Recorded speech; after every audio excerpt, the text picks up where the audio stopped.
நீங்கள் பார்த்து கொண்டிருப்பது உங்கள் ஜாஷுவா டிவி. சகல ஜனங்களுக்கும் நற்செய்தி.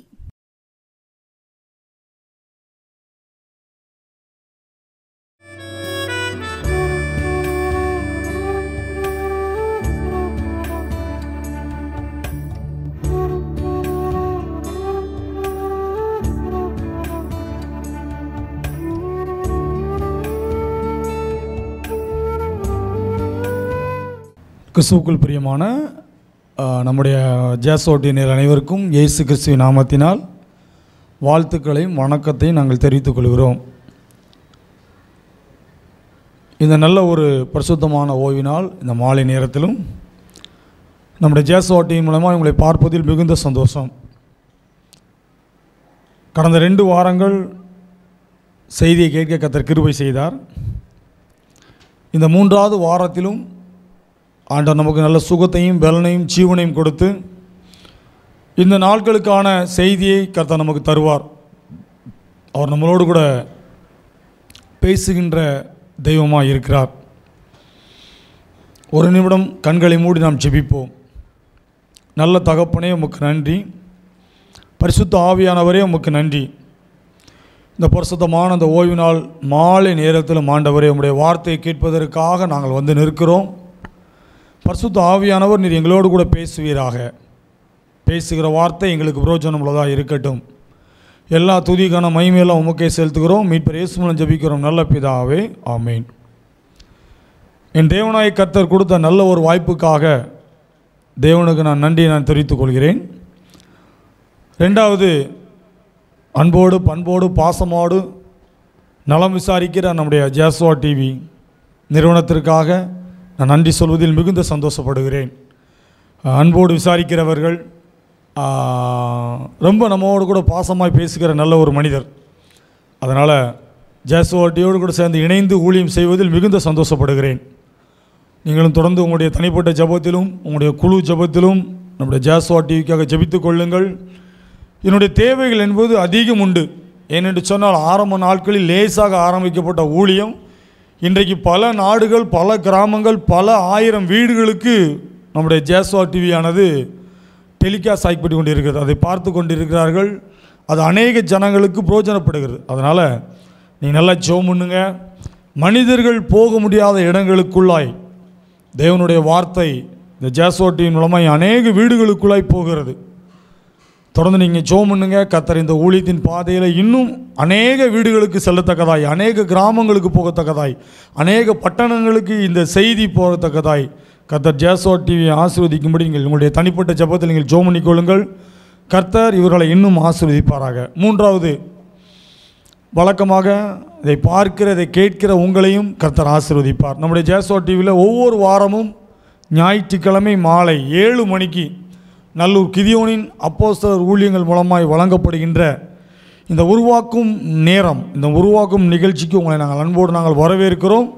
கர்த்தர் அநேக காரியங்களில் என்னை உருவாக்கி கொண்டே இருக்கிறார், உங்களையும் உருவாக்கி கொண்டு இருக்கிறார்.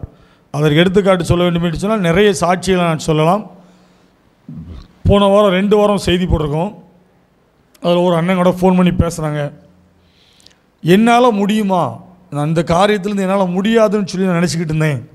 எனக்கு இவ்வளோ ரூபா கடன் பிரச்சனை இருந்துச்சு, இவ்வளோ ரூபா கடன் பிரச்சனை இருக்குது, குடும்பத்தில் இவ்வளவு மனதளவில் நான் பாதிக்கப்பட்டு இருக்கிறேன், அப்போ என்னால் வாழ முடியுமா அப்படின்னு சொல்லி ஒரு நபர் ஃபோன் பண்ணி பேசுகிறாங்க. அப்போ நான் சொன்னேன், அண்ணே இந்த செய்தியை கூட 2 பேருக்கு கேளுங்க.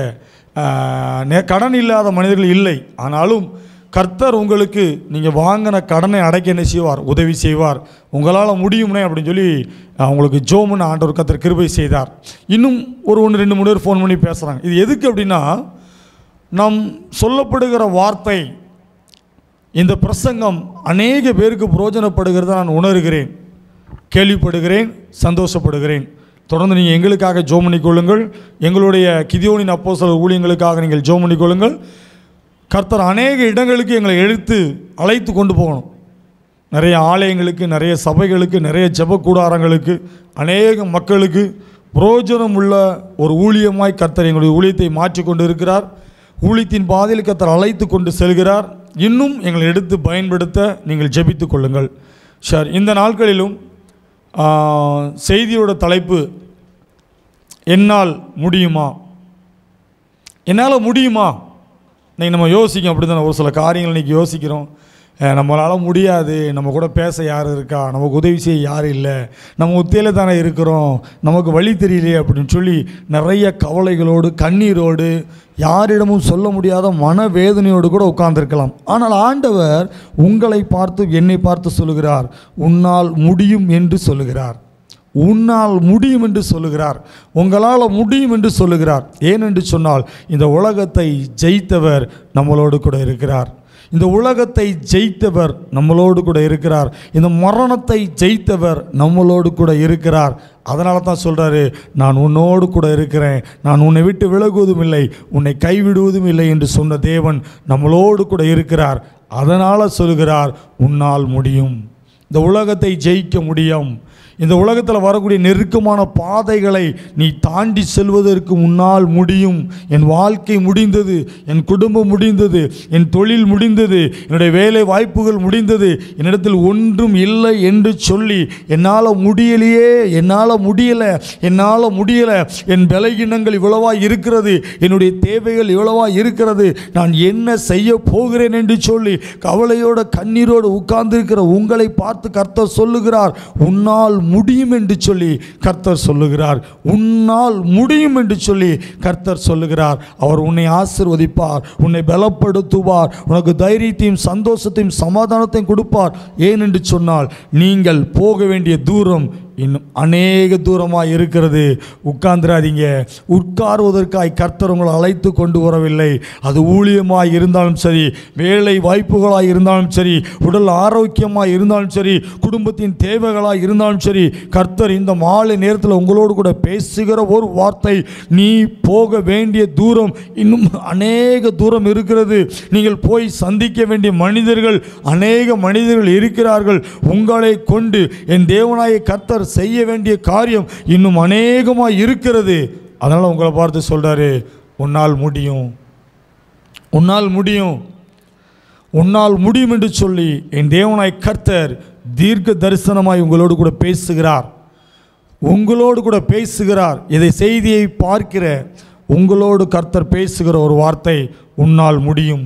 நீ இந்த உலகத்தை ஜெயிக்க பிறந்தவன், இந்த உலகத்தை கலக்க பிறந்தவன் என்று சொல்லி என் தேவனாய் கர்த்தர் உன்னை பார்த்து சொல்லுகிறார். முதல் வாரம் நம்ம பார்த்தோம், பரிசுத்தமாய் வாழ என்னால் முடியும். ரெண்டாவது, கடன் வாங்காமல் வாங்கின கடனை திருப்பி கொடுப்பதற்கு என்னால் முடியும் என்று சொல்லி 2 வாரங்கள் செய்தியை கேட்டோம். இந்த 3வது வாரத்திலும்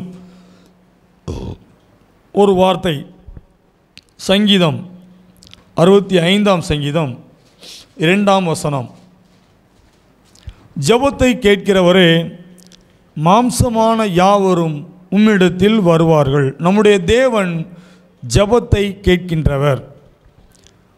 நம்முடைய தேவனாகிய கர்த்தர் ஜெபத்தை கேட்கின்ற தேவன். சங்கீதம் 62ஆம் சங்கீதம் 8வது வசனம் சொல்லுது, ஜனங்களே எக்காலத்திலும் அவரை நம்புங்கள், அவர் சமூகத்தில் உங்கள் இருதயத்தை ஊற்றிவிடுங்கள். அப்படின்னா என்ன அர்த்தம்னா, நம்முடைய இருதயத்தில் இருக்கிற பாரங்களை கஷ்டங்களை அவருடைய பாதத்தில் நாம் இறக்கி வைக்க வேண்டும் என்று சொல்லி கர்த்தர் சொல்லுகிறார்.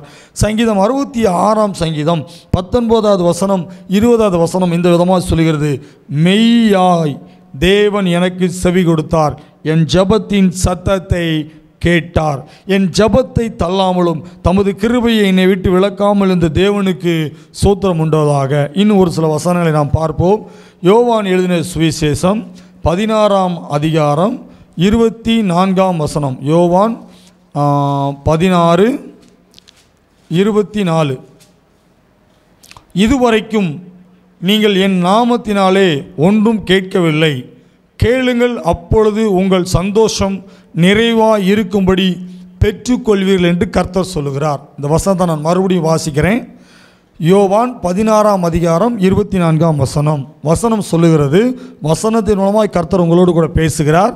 வசனத்தின் மூலமாய் என்னால் முடியலைன்னு சொல்லி உட்கார்ந்துருக்கிற உங்களை பார்த்து என் தேவனாய கர்த்தர் ஒரு தீர்க்க தரிசனமாய் அவர் பேசுகிற வசனம், அவர் பேசுகிற வார்த்தை, உங்களை பார்த்து சொல்லுகிற வார்த்தை, இதுவரைக்கும் நீங்கள் என் நாமத்தினாலே ஒன்றும் கேட்கவில்லை, கேளுங்கள், அப்பொழுது உங்கள் சந்தோஷம் நிறைவாக இருக்கும்படி பெற்றுக்கொள்வீர்கள் என்று கர்த்தர் சொல்லுகிறார். அவர் சொல்கிறாரு, நீ என் நாமத்தினால் நீ என்னோடு கூட ஜெபம் பண்ணு, நீ என் கூட பேசு, உனக்கு என்ன வேணும், உன் குடும்பத்தின் தேவைகள் என்ன, எதிர்கால திட்டங்கள் என்ன என்று சொல்லி அவருடைய நாமத்தை சொல்லி, ஏசப்பா நீங்கள் இந்த காரியத்தை எனக்கு நீங்கள் செஞ்சுத்தாங்கன்னு சொல்லி அவரோடு கூட நான் ஜெபிக்கும் பொழுது அவர் நமக்கு நிறைவாய் தரும்படி, அரையும் குறையுமாய் அல்ல, நிறைவாய் பெற்றுக்கொள்ளத்தக்கதாய் கர்த்தர் நமக்கு தருகிறார். அல்லேலூயா. இன்னொரு வசனத்தை பார்க்கலாம். மத்தேயு 6ஆம் அதிகாரம் 6ஆம் வசனம். மத்தேயு 6ஆம் அதிகாரம் 6ஆம் வசனம்.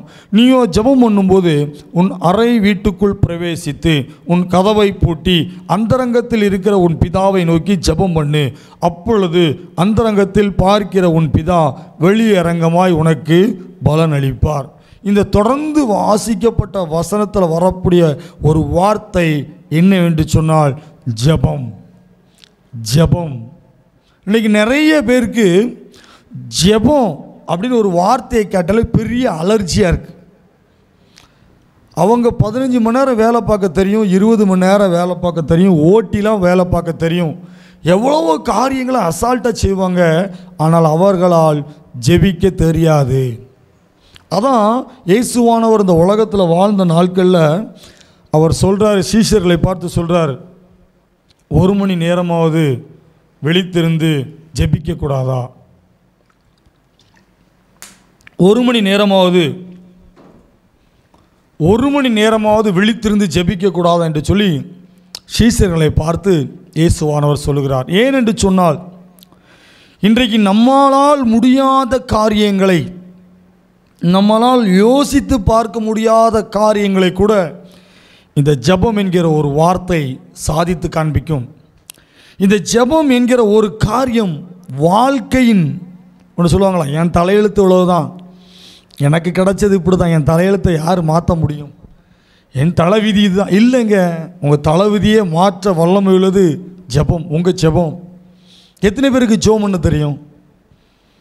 எத்தனை பேருக்கு தேவனோடு கூட பேச தெரியும்? அதுக்கு பேர் தான் ஜெபம். ஒரு நாளைக்கு 5 நிமிஷம் ஜெபம் பண்ணுவீங்களா? ஒரு நாளைக்கு 10 நிமிஷம் நீங்கள் ஜெபம் பண்ணுவீங்களா? ஒரு சில ஊழியர்களை நான் இப்போ 2-3 மாதமாக நான் ஒரு சில ஊழியர்களை நான் பார்ப்பதற்கும் அவங்களுடைய கூட்டத்திற்கு போவதற்கும் ஆண்டவர் கிருபை செய்து கொண்டிருக்கிறார். அந்த தெய்வ ஊழியர்கள் ஏன் இவ்வளவு அதிகாரத்தோட, இவ்வளவு வல்லமையோட, இவ்வளவு உற்சாகத்தோடு ஊழியம் செய்கிறார்கள் என்று சொல்லி கூர்ந்து கவனிக்கும் பொழுது அவர்கள் சொல்லுகிற ஒரு வார்த்தை, நான் பைபிள் வாசிக்கிற நேரத்தை விட நான் ஜெபிக்கிற நேரம் அதிகம். நான் என்னுடைய ரூமில் போய் குறைந்தது ஒரு நாளைக்கு 5 மணி நேரம், 6 மணி நேரம், 7 மணி நேரம் நான் ஜெபிக்கிறேன் என்று சொல்லி அந்த தேவ மனிதர்கள் சொல்லுகிறார்கள். கடவுள் அவர்களுக்குள்ளிருந்து செய்கிற அற்புதம் எத்தனை விதம், அவர்களுக்குள் இருந்து பேசுகிற வார்த்தையின் மூலமாக வருகிற பலன் எத்தனை விதம் தெரியுமா?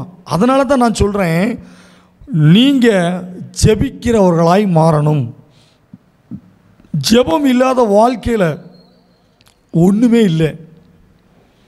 நீங்கள் எவ்வளவு ஆசீர்வாதங்களை பெற்றாலும், எவ்வளவு நன்மைகளை உங்களுடைய வாழ்க்கையில் பெற்றாலும், ஜெபம் என்பது உங்களுடைய வாழ்க்கையில் மிக மிக முக்கியம். ஜெபம்னா ஒன்றும் ஏதோ பெரிய அப்படிலாம் இல்லை. தேவனோடு கூட பேசுகிற ஒரு வார்த்தை. மோசையோடு கூட ஆண்டவர் ஒரு சிநேகிதனை போல பேசினார், முகமுகமாய் பேசினார். இன்றைக்கும் ஆண்டவர் உங்கள் கூட பேசுவதற்கு ரெடியாக இருக்கிறார். நீங்கள் ரெடியாக இருக்கிறீங்களா? நீங்கள் பேசும்போது அவர் உங்களோடு கூட பேசுவார். நீங்கள் தேவனோடு கூட பேசும்பொழுது அவர் உங்களோடு கூட பேசுவார். அதான் சொல்லுவார், விசுவாசம் உள்ளவர்களாய் ஜெபத்திலே எவைகளை கேட்பீர்களோ அவைகளை எல்லாம் பெற்றுக்கொள்வீர்கள் என்று கர்த்தர் சொல்லுகிறார். எல்லாருடைய வாழ்க்கையிலும் பிரச்சனை உண்டு.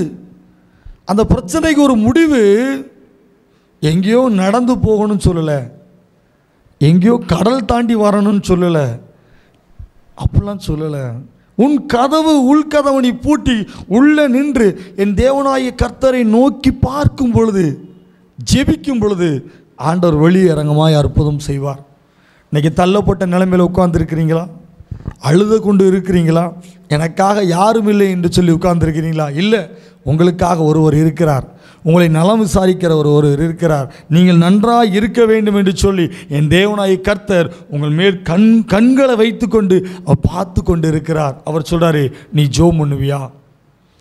நீ என்னோடு கூட பேச வருவியா? நீ என்னோடு கூட பேசும் பொழுது நான் உன்னோடு கூட பேசுவேன் என்று கர்த்தர் சொல்லுகிறார். ஜெபம் பண்ணுவோமா? ஜெபம் பண்ணுங்க. முதல்ல என்ன செய்யணும்? கண்ணை மூடணும். முழங்கால் படிக்கிட்ட தெரிஞ்சவர்கள் முழங்கால் போட்டுக்கோங்க. இல்லை நான் நின்றுக்கிட்டே ஜெபம் இருந்தேன்னா கண்ணை மூடி என்ன செய்யுங்க, நின்றுக்கிட்டே ஜெபம் பண்ணுங்க. முதல்ல ஆண்டவரே இயேசப்பா, என் பாவங்களை மன்னிங்க. நான் தெரிந்தும் தெரியாமலும் செய்த பாவங்கள் அநேகம் உண்டு. என் பாவங்களை மன்னிங்க. பாவ அறிக்கை செய்துட்டு ஏசப்பாவுக்கு நன்றி சொல்லுங்கள். ஏசப்பா, நீர் கொடுத்த குடும்பத்துக்காக நன்றி, நீர் கொடுத்த பிள்ளைகளுக்காக நன்றி, நீர் கொடுத்த நல்ல கணவனுக்காக மனைவிக்காக நன்றி, நீங்கள் கொடுத்த நல்ல தொழிலுக்காக நன்றி, நீங்கள் கொடுத்த நல்ல ஊழியத்துக்காக நன்றி அப்படின்னு சொல்லி நீங்கள் ஒவ்வொன்றுக்கும் ஏசப்பாவுக்கு நன்றி சொல்லுங்கள், சோத்திரம் சொல்லுதுங்க. அப்படி சொல்ல சொல்ல சொல்ல 5 நிமிட ஜெபம் 10 நிமிடமாக மாறும். 3வது, நீங்கள் பார்க்க வேண்டிய நபர் இயேசுவை மாத்திரம்தான். இயேசுவை நோக்கி நீங்கள் ஜெபிக்கும் பொழுது அவர் உங்களோடு கூட பேசிக்கொண்டே இருப்பார். நீங்கள் பேச பேச ஜெபிக்க ஜெபிக்க அவர் உங்களோடு கூட பேசி கொண்டிருப்பார். வெளியே யார் நிற்கிறா, வெளியே என்ன சத்தம் கேட்கு? ஒன்றும் கேட்காது. உங்கள் வீட்டு கதவை பூட்டி கொண்டு முதல்ல பாவ அறிக்கை பண்ணுங்க. 2வது, இயேசப்பாவுக்கு நன்றி சொல்லுங்க. 3வது, தேவனோடு கூட உங்களுடைய உறவை வைத்து கொள்ளும்போது அவர் உங்களை எடுத்து பயன்படுத்துவார். எந்த மனிதர்கள் முன்பதாக உங்களை வாழ முடியாதுன்னு சொன்னாங்களோ, எந்த குடும்பத்தார் உங்களை பார்த்து தகுதி இல்லை என்று சொன்னார்களோ, எந்த குடும்பத்தார் நீ எதுக்கும் லாக்கில்லை என்று சொன்னார்களோ, அந்த குடும்பத்தார் முன்னாடி கர்த்தர் உங்களை வாழ வைப்பார். கர்த்தர் உங்களை உயர்த்துவார். ஜெபம் ஜெபிக்க முடியாதபடி இன்னைக்கு பல மணி நேரம் ஜெபித்த மனிதர்களை இன்றைக்கு ஜெபிக்க முடியாமல் தவிச்சிட்டு இருக்கிறாங்க. சொல்லுங்க, ஏசப்பா நான் ஜெபம் பண்ணுவேன், எனக்கு ஜெபிக்கின்ற ஜெப ஆவியை தாங்க. என் தமிழ்நாட்டிற்காய் நான் ஜெபிக்கணும், என் இந்திய தேசத்திற்காய் நான் ஜெபிக்கணும். ஏசப்பா நான் ஜெபித்து எங்களுடைய ஆலயத்தில் ஒரு எழுப்புதலை கொண்டு வரணும். அப்பா நாங்கள் ஜெபித்து தமிழ்நாட்டில் ஒரு ஆவிக்குரிய எழுப்புதலை நான் கொண்டு வரணும். இந்த எழுப்புதலுக்குள்ளாக இருக்கிற நாட்களுக்குள் நாங்கள் இருக்கிறோம். அப்பா நாங்கள் ஜெபித்து அநேக ஆவிக்குரிய சபைகளை எழுப்பத்தக்கதாய், ஆவிக்குரிய மக்களை நாங்கள் எழுப்பத்தக்கதாய், அப்பா நாங்கள் எங்களை ஒரு கூட்டமாக எங்களை எழுப்புங்கன்னு சொல்லி ஜெபிக்கும் பொழுது ஒரு எழுப்புதலின் ஜெப ஆவியை கர்த்தர் உங்களுக்கு தருவார். அன்று மேல் வீட்டு அறையில் 120 சீஷர்கள் ஒன்று கூடி தேவனை நோக்கி பார்க்கும் பொழுது பரிசுத்த ஆவியானவர் அவர்களை நிரப்பினார். அன்று சாதாரணமான சீஷர்களாய் இருந்த அந்த சாதாரண மனிதர்களை ஆண்டவர் உலகத்தை கலக்குகிற மனிதர்களாய் மாற்றினார். காரணம் ஜெபம். ஜெபம். எனக்கு ஜெபம் பண்ண தெரியாது சொல்லாதீங்க. நான் ஜெபம் பண்ணுவேன், நான் ஜெபம் பண்ணுவேன். என் தேவனோடு கூட நான் பேசுவேன். அவர் பேசுகிற சத்தத்தை நான் கேட்பேன். என் வாழ்க்கையில் வைத்திருக்கிற இழந்து போன நன்மைகளை நான் பெற்றுக்கொள்வேன். ஒரே ஒரு வழி, ஜெபம் பண்ணுங்க. இன்றைக்கு சொல்லுங்க, நான் ஜெபிப்பேன், நான் முழங்காலில் நின்று ஜெபிப்பேன், நான் உபவாசம் போட்டு நான் ஜெபிப்பேன், நான் திறப்பில் நின்று அழிந்து போகின்ற ஜனத்திற்காக ஜெபிப்பேன். ஒரு ஈஸியாக 2 காரியத்தை சொல்லிட்டான். இன்றைக்கி வாலிப பிள்ளைங்க மத்தியில் எவ்வளவு ஒரு மரணங்கள் தெரியுமா? பரிசுத்தம்னா என்ன அப்படின்னு சொல்லி தெரியாத அளவுக்கு இன்றைக்கி ஒரு பக்கம் போயிட்டுருக்கு. வாலிப பிள்ளைகளுக்காக ஜெபம் பண்ணுங்க. இன்றைக்கி தமிழ்நாட்டில் மதுபானம் அது ஒரு பக்கம் ஓகோன்னு ஓடிக்கிட்டு இருக்கு. இன்றைக்கி எத்தனை குடும்பங்கள் தகப்பன் இல்லாமல், எத்தனை குடும்பங்கள் கணவன் இல்லாமல் இன்றைக்கு பரிதாபமான நிலைமையில் இருக்குது தெரியுமா? மதுபானம் மது குடிக்கிறவர்களுக்காக ஜெபம் பண்ணுங்க. இன்னும் ஏழைகளுக்காக ஜெபம் பண்ணுங்க. திக்கற்ற பிள்ளைகளுக்காக ஜெபம் பண்ணுங்க. இன்னும் ஜெபிக்க வேண்டிய காரியங்கள், அநேக காரியங்கள் நம்முடைய நாட்டில் இருக்கு. ஏசப்பா எங்களுடைய தமிழ்நாட்டில் நீங்கள் எழுப்புதலை தாங்க அப்படின்னு சொல்லி எழுப்புதலுக்காய் நாம் இணைந்து ஜெபிக்கும் பொழுது ஆண்டவர் நம்முடைய தமிழ்நாட்டில் அநேக சபைகளை எழுப்புவார். ஜெபம். ஜெபிக்கிற மனிதனை கர்த்தர் தேடி பார்க்கிறார். ஜெபிக்கிற மனிதனோடு கூட கர்த்தர் நிறைய பேசுவார். ஜெபிக்கின்ற மனிதனோடு கூட கர்த்தர் நிறைய காரியங்களை வெளிப்படுத்துவார். அதனால் இன்றைக்கி சொல்லுங்கள், என்னால் முடியும், என்னால் ஒரு நாளைக்கு 1 மணி நேரம் ஜெபம் பண்ண முடியும், என்னால் நான் உபவாசம் இருந்து என்னால் ஜெபம் பண்ண முடியும். நான் திறப்பில் நின்று அழிந்து போகின்ற ஆத்துமாக்களுக்காக நான் ஜெபிப்பேன். என் தேசத்தின் எழுப்புதலுக்காக நான் ஜெபிப்பேன். ஒப்பு கொடுங்க. கர்த்தர் உங்களை எதிர்பார்க்கிறார். உங்களை அவர் எதிர்பார்த்து கொண்டு இருக்கிறார். ஜெபிக்கின்ற மனிதனை ஆண்டவர் எதிர்பார்க்கின்றார். உங்களை ஒப்பு கொடுக்கலாமா? நான் ஜெபிப்பேன் ஆண்டவரே. என் மாமிசம் எனக்கு பலகீனம் உள்ளதுதான், என் ஆவி உற்சாகம் உள்ளது. என் ஆவியை நீங்கள் தேற்றுங்க. மாமிசத்தில் ஒரு பலன் கொடுங்க. நான் அரை மணி நேரம், நான் 1 மணி நேரம், நான் 2 மணி நேரம் திறப்பில் நின்று அப்பா என் தேசத்திற்காய் ஜெபிக்கத்தக்கதாய், அப்பா எனக்கு ஒரு ஜெப ஆவியை தாங்க, என்னை நிரப்புங்கன்னு சொல்லி ஜெபிக்கும் பொழுது, அவரிடத்தில் கேட்கும் பொழுது, அவர் உங்களுக்கு ஜெபத்தின் ஆவியை உங்களுக்கு தருவார்.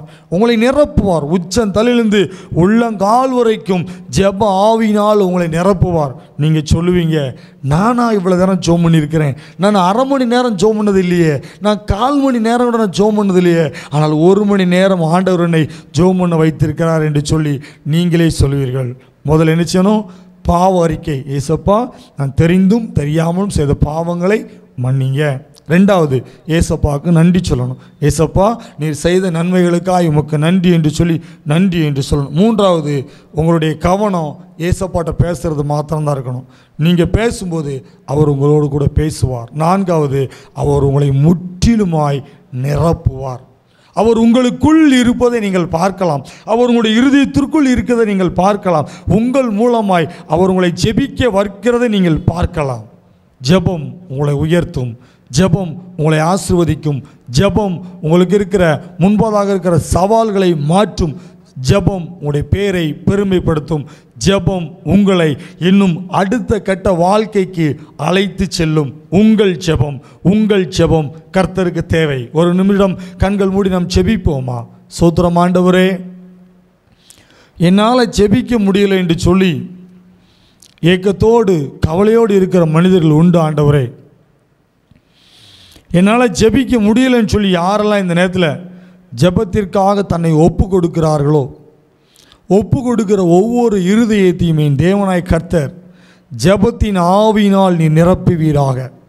ஜெப ஆவியினால் நீ நிரப்புவீராக. ஒவ்வொருவரும் ஆண்டவர் என்னுடைய பரிசுத்த ஆவியின் அபிஷேகத்தினால் நிரம்பி மணிக்கணக்காய் ஜெபிக்கத்தக்கதாய் கர்த்தர் ஒரு ஜெபத்தின் ஆவினால் அவர்களை முழுமையாய் நிரப்புவீராக. ஜெபிக்கிற வீரர்களாய், ஜெபிக்கின்ற வீராங்கனைகளாய் கர்த்தர் மாற்றுவீராக. கர்த்தர் அப்படி செய்கிறதற்காய் உமக்கு நன்றி. துதிகன மகிமையெல்லாம் உமக்கே செலுத்துகிறோம். மீட்பர் இயேசு மூலம் ஜெபிக்கிறோம் நல்ல பிதாவே, ஆமென். தொடர்ந்து நீங்கள் ஜெபம் பண்ணுங்க. கர்த்தர் உங்களை வல்லமையாய் எடுத்து பயன்படுத்துவார். ஆமென்.